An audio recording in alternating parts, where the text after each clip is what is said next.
So, it's me again, Rose I. So, hello guys. So, another video na naman tayo guys. Meron na naman akong videos na i-share sa inyo guys. I hope it will help you a lot. And then guys, I suggest to you na panoorin nyo from the beginning to the end para mag-enjoy kayo. And then para din meron kayong ma-learn na lesson. So ayan guys, so for today's video is I will be sharing with you the things you must do or the things I wish I knew before turning 20s or things I wish I knew in my 20s. Most of you or a lot of you are struggling in life today, and I really wanted to share with you the things you must knew before you are turning to 20s. So, you feel lost. And then, di mo alam kung anong gagawin mo. You're 17 now, and then you are planning kung ano yung mga gusto mong i-achieve when you were in 20s. And I feel lost also. Sure, wait. May plano ka bang i-achieve when you were in 20s? And then, all of us struggles a lot in things during our teenage years. So, kung gusto mong hindi ka magsisi sa huli and then watch this video, it will help you a lot guys. Hindi naman masama if you're planning for your future, diba?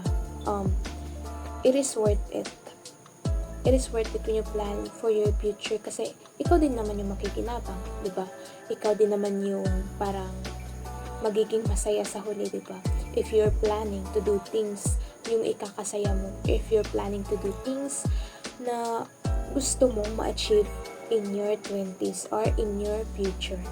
So, don't you worry. Hindi pa huli ang lahat, guys. 6 steps that I'm going to share with you guys, and I know it will help you a lot. Kung ano yung mga bagay na gusto mong i-achieve in your lives. Mostly kasi sa mga practical or gustong maging success yung buhay nila. They are looking for things that will help them, diba?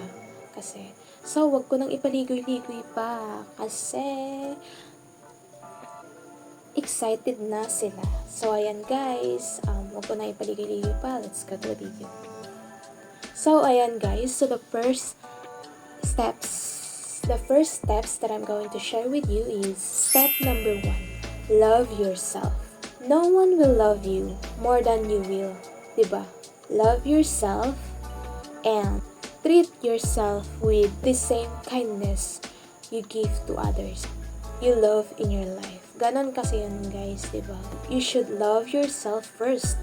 Kasi pag 100% you give your love to someone, you will be hurt. Kasi nga, walang natira sa'yo.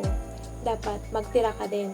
Hindi naman masama kung magtira ka sa sarili mo, diba? Kasi nga, you must love yourself. Sometimes, things must be difficult, but then you need talaga guys. Even if you give a 60% love to your family or you have 40% left in yourself, kailangan na magtira ka din sa sarili mo. Kasi if you're loving yourself, then when the things might happen na magiging there's a painful or hatred that you've encountered in your life, hindi parang totally makamove on ka, pero meron din namang natira sa sarili mo, diba? It is very important, guys, to love yourself kasi hindi naman yun pagiging selfish. That's not selfish. Depende na lang yung kung paano i-interpret ng ibang tao, guys. The most important thing is you love yourself. Maganda kung magtira ka sa sarili mo. Oo, para if nasaktan ka, then hindi masyado makakamove on ka rin. Di katulad nung binigay mo lahat, tapos magsisisi ka din sa huli, parang you give your all self. Magtira ka din. Hindi naman yan selfish. That is a self-loving. Step number 2.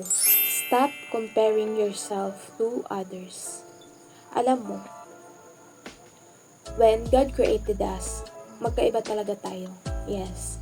Within personality, emotions, physically, magkaiba talaga tayo. Pati nga sa itsura natin, magkaiba tayo. Even yung mga twins, di ba?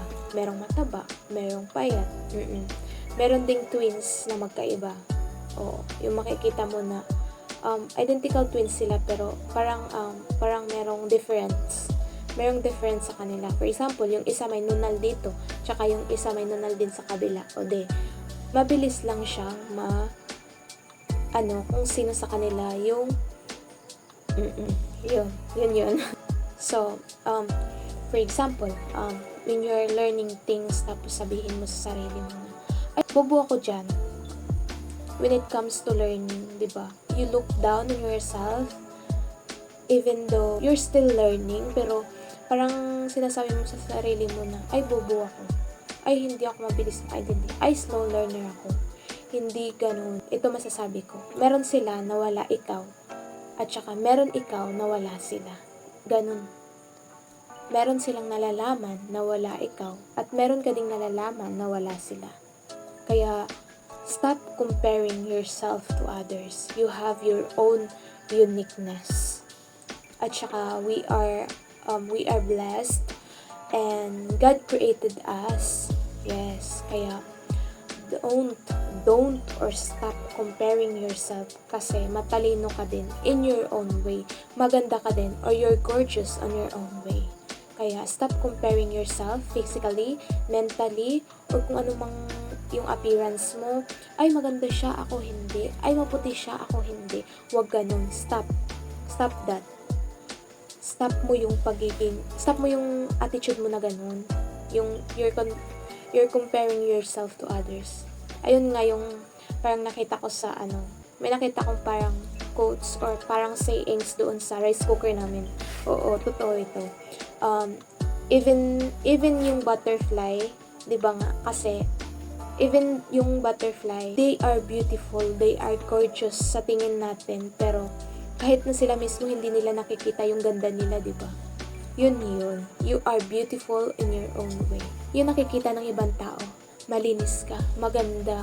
Tapos hindi mo yun nakikita, para kang isang butterfly na hindi mo nakikita yung ganda mo, pero nakikita yun ng iba. Kaya, stop comparing yourself. The third steps that I'm going to share with you is eliminate negative people.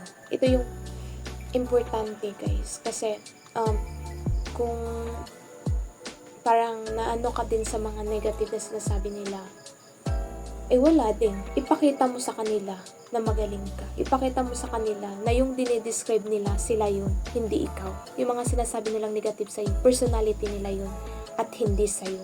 Binaling lang nila yung ugali nila sa'yo.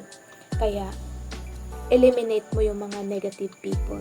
Kasi guys, hindi naman importante yung madami kang kaibigan. Yung importante, kahit na 2 o 3 lang sila, pero kung totoo sila, that's a good, guys.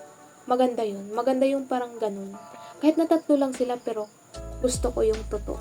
Eliminate mo yung sa tingin mo. Kasi nga, pag girls, yung pag-usapan, meron silang parang, kahit na nag-overthink yung girls, nagiging totoo. Yung ino-overthink nila, nagiging totoo. Ay, pangit yan. Ay, wala yang sa buhay. Wala yang mararating, bobo yan. Ay, hindi ito makakapagtapos siguro. Kasi, baka mag-aasawa to ng maaga. Ay, hindi yan makaka-college kasi wala silang panggastos. Eliminate mo yung mga taong ganun, guys. Yun ba parang ginawa mo silang inspirasyon na magpatuloy ka. Ginawa mo silang inspirasyon na ay, yung mga sinasabi nila hindi totoo. Ipakita mo sa kanila na yung mga sinasabi nila hindi totoo at hindi yun mangyayari. Ipakita mo sa kanila na you're good. Oo. Pakita mo sa kanila na kung ano yung iniisip nila ay hindi ikaw yun at nagdi-describe yun sa ugali nila. Hindi naman masama kung may eliminate sa college, meron ding elimination sa mga negative na people. Nakakasalamuha mo. Hindi lahat ng nakakasalamuha mo, guys, totoo. Kahit na close mo pa sila at kahit na isa sa mga kaibigan mo yung nagiging negative sa'yo. And then, eliminate mo sila. Kasi, hindi sila nakakatulong sa pag-grow mo. Hindi sila nakakatulong sa pagde-develop mo bilang isang human. Hindi sila nakakatulong sa'yo. Kaya, eliminate mo yung mga tao na ganun. Steps number 4. Don't force friendship.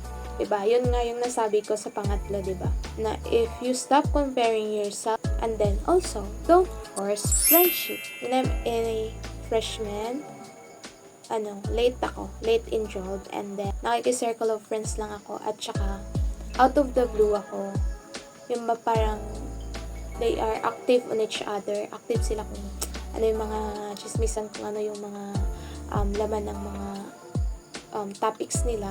Pero ako, tahimik ako if feel ko na hindi ako belong. Once kasi guys, when I see a friend na komportable ako, I will give my trust, and then iba kasi ako guys, iba ako mag-isip. Pinipili ko yung kaibigan ko, yung kaibigang totoo. Hindi naman masama magpili ng kaibigan. Yung piliin mo lang yung totoo. Wag yung ipapahamak ka, or wag yung parang out of the blue ka, or wag yung parang kung meron kayong, for example, gusto mong i-add ka sa GC, tapos sinabihan mo na i-add ka sa GC, at saka nagbibingihan lang siya kahit na alam niya or kahit na naririnig ka niya. That's not your friend. At saka, be wise on choosing friends. Don't force yourself na makikicircle of friends ka kahit na hindi ka naman komportable. Makikicircle of friends ka na parang nafe-feel mo naman na you're not belong. Makicircle of friends ka, yun bang parang you are freely to say what you wanted to say. And then, ito yung masasabi ko guys na parang komportable ka ganun. Once kasi ma-feel mo na komportable ka sa isang tao, then that's the start of your friendship. Kung mag-overthink tayo, minsan kasi nagkakatotoo. Kaya, follow your heart and your mind. Huwag kang magpauto. Be wiser on choosing friends. Steps number 5. Stop caring what people think. Ayun, parang magkasama lang din yun, guys. Ayun nga, sinasabi ko kanina, guys. If they think negatively on you, hindi naman masama kung wala kang pake. Uy, char. Hindi naman masama kung mawawalan ka ng pake. Kasi nga, it's your choice. And it's your decision kasi sarili mo yun. Yung sa akin kasi, when I was in elementary, meron kasing yung teacher namin. I'm with honors, and then kailangan namin magdala ng isang manok. I don't know if naranasan to ng iba, but kung ayaw nila sa'yo, edi wag nila pilitin. Or kung ayaw nila sa'yo, wag mong pilitin ang sarili mo, or wag mong idikit pa din yung sarili mo kahit na ayaw na nila sa'yo. Kaya, stop care. Maging minsan, walang pake sa mga sinasabi nila. Kasi nga, pag iniisip mo yung mga sinasabi nila, and then, ikaw din yung sasaktan. Maging walang pake din tayo minsan. Kasi, parang if useless din naman kung magkakaroon tayo ng pake na yung kapalit, masasaktan tayo. Kaya, it's normal naman na masaktan tayo, but the most thing to do is stop caring what people think of you. Kasi, yun nga sinabi ko kanina, hindi naman yun ikaw. Ugali nila yun, inaano nila sa iba. Kaya, kung ano man yung naisip nila, or kung ano man yung negative na sinasabi nila sa'yo, yun yung mga karanasan nila. If they think na, ay pangit siya, sila yun. Hindi ikaw yun. Sinasabi lang nila yun kasi nga, inggit sila sa'yo. And when insecurity comes, ganun talaga mangyayari. Kung insecure sa'yo ang tao, in short, insecure sila sa sarili nila, and then binali nila ang atensyon nila sa'yo. Diba? Yung parang ikaw pa yung may mali. Diba? Na mali nila, pero binali nila sa'yo. And that's hurts you. Kaya, huwag mong pagtuunan ng pansin kung ano yung mga sinasabi nila. Pagtuunan mo kung ano yung ambisyon mo, at magiging successful ka din, matatahimik din yan sila.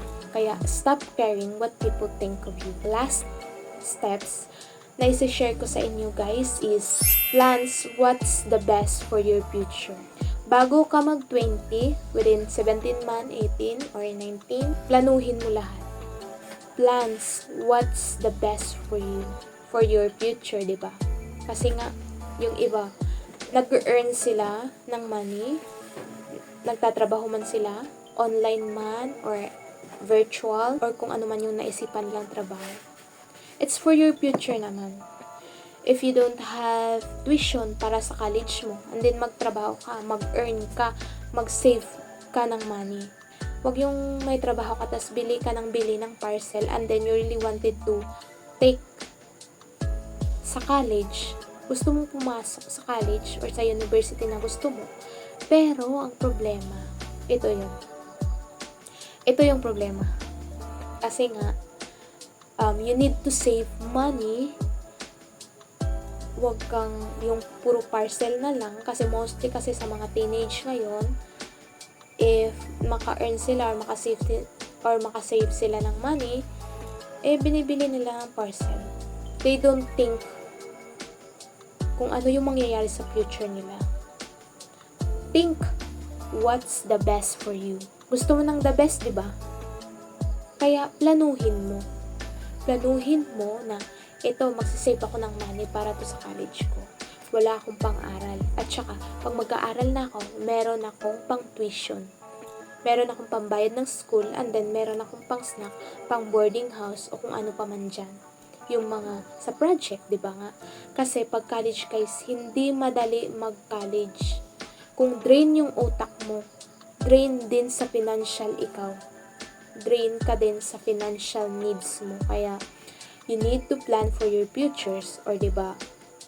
Kasi, yung maghanap ka ng strategies. Kung ano yung gagawin mo para, for example, hindi mo sigurado ang panahon. So, meron kang na-save na pera. And then, palaguin mo yun. Palaguin mo, mag-ano ka ba ng business? Para pag nagpalago yun, pag, when the time has come na magka-college ka na, then meron kang mga meron kang magagamit na pera. Kasi, if you're a college guys, hindi siya madali. Madami kang iisipin pag college, kaya planuhin mo lahat. What's the best for your future? Yun yung may bibigay ko sa inyo ng mga tips guys, or mga steps. Things I wish I knew before turning 20s, or things I wish I knew in my 20s. Kaya nga guys, I am sharing with you this kasi nga ayaw ko ding maranasan nyo na yung parang nadidrain kayo, drain yung utak nyo. Gusto ko you achieve things guys. Kung ano man yung isipin ng ibang tao, baliwala, i-ano mo na lang yun, ilabas mo na lang dun sa tenga mo. Yung parang wag mo dito, wag mo itatatak sa isip mo at saka sa puso mo, kasi ikaw lang din naman yung masasaktan. And then that's the best advice for you guys, to learn things, learn more, kung ano man yung mga future plans nyo. And I hope nakatulong ako sa inyo guys. If you have suggest content, you can comment on the comment section down below. Please subscribe also guys to this YouTube channel, Rose Eyes. Sa mga YouTube channel ko guys, Baby Rose. Ilalagay ko lang sa description box yung mga videos. And then guys, don't forget to subscribe to this YouTube channel kasi deserve ko naman. Sure, deserve. Lahat ng bagay guys, deserve natin. Kaya, we should do our part. Paano mo masasabing gusto mong tulungan yung sarili mo kung mismo sa paggawa pa lang ng mga bagay na yung pagplano pa lang, wala na, failure ka na sa pagplano. Nasa huli talagang pagsisisi guys. Kaya do your part, at least you do your best na mag-plan for your future. Kasi hindi madali if you don't experience mistakes, guys, hindi ka mag-grow. Huwag mo ulit-ulitin yung mga mistakes na nadaanan mo, yung mistakes na nagawa mo sa life mo. Gawin mo yung parang isang lesson learned na mag-grow ka, lesson learned na parang magiging success ka sa buhay mo. Kasi wala naman talagang pagsisisi na nauuna. Nandun talaga yan sa huli, yung pagsisisi. Kaya guys, I hope nakatulong ako, and thank you for always watching on my YouTube videos, on my vlog. So, see you on my next video. Bye-bye!